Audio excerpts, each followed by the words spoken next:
The last thing you need to know about Britain and India is how they changed each other.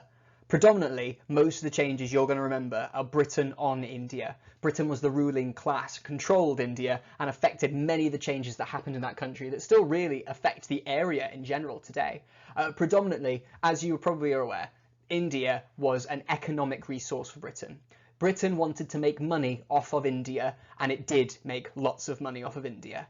The thing is, Britain and India obviously have the shared past. We need to understand exactly how this has happened.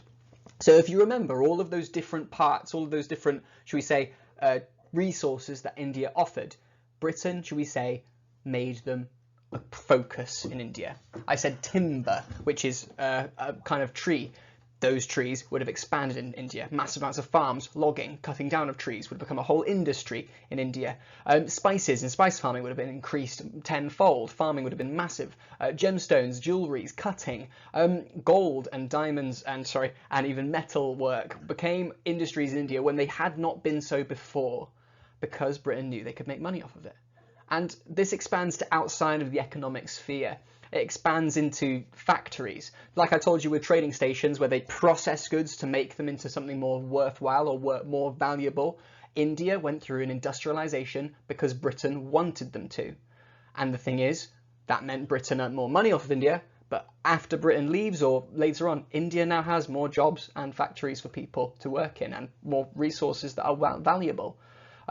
Britain wanted, should we say, the resources to move around India fast. So Britain built over 30,000 kilometers of railways and over 130,000 bridges in India, right? All of this helps India. It makes things faster, makes people move around the country more, but as well as that, that also was purely to make Britain more money. It was purely to make Britain have more, should we say, value or profit off India. In fact, most of those railways were fairly shoddy, and India paid more money for them in the long run, since they are still technically being ran on today. Picture above.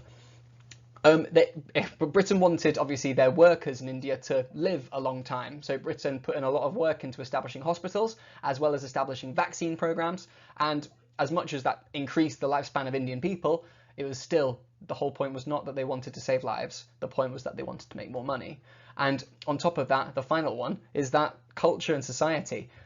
Laws were based on the British system of laws. Government was organised in India. There were, should we say, government buildings and local councils established. Courts and justices and lawyers became, should we say, a notable thing in India. And they're all based off Britain, because that's the way Britain thought the world should work. And as well as that, they wanted people to, be educated in India. They encouraged the use of schools and increased the amount of people learning English. This wasn't because they wanted people to be educated, it's because they wanted those people to speak English so that it would be easier for their traders to speak to them. India was massively affected by Britain because Britain controlled them. But the thing is, it wasn't a one-way street. Those changes actually did have an effect backwards onto Britain. One of the most obvious ones is that Britain earned tons and tons of money. It became so wealthy that it was the richest country in the world. India was known as the jewel in the crown of Britain, because Britain was literally money bags, loads of money. They had incredible amounts of money, and that meant that Britain changed. Its industrialisation was fueled by the money they earned from India. Britain's factories in Manchester, Liverpool, Glasgow, and London became huge cities using money they'd earned off of the slave trade and off of India. These other benefits also changed Britain. Tea, the idea that tea was a British drink, is because Britain had taken so much from India and they'd used it so much that they became associated as tea merchants, and therefore Brits love tea.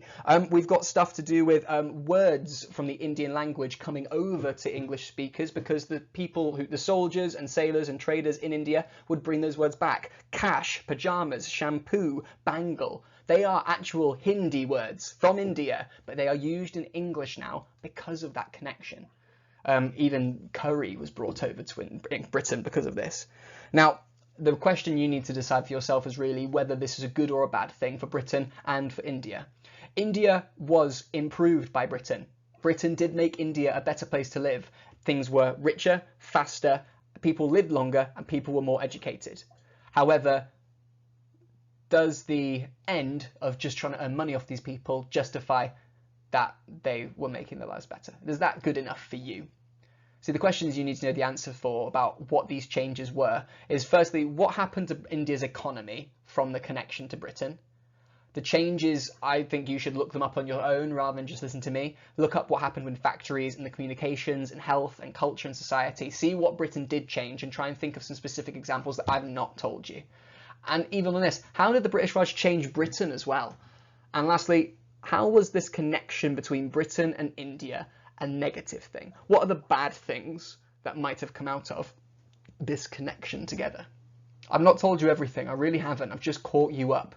So find your own information out, read the textbook pages, answer the questions, and you'll have revised this section. Good luck.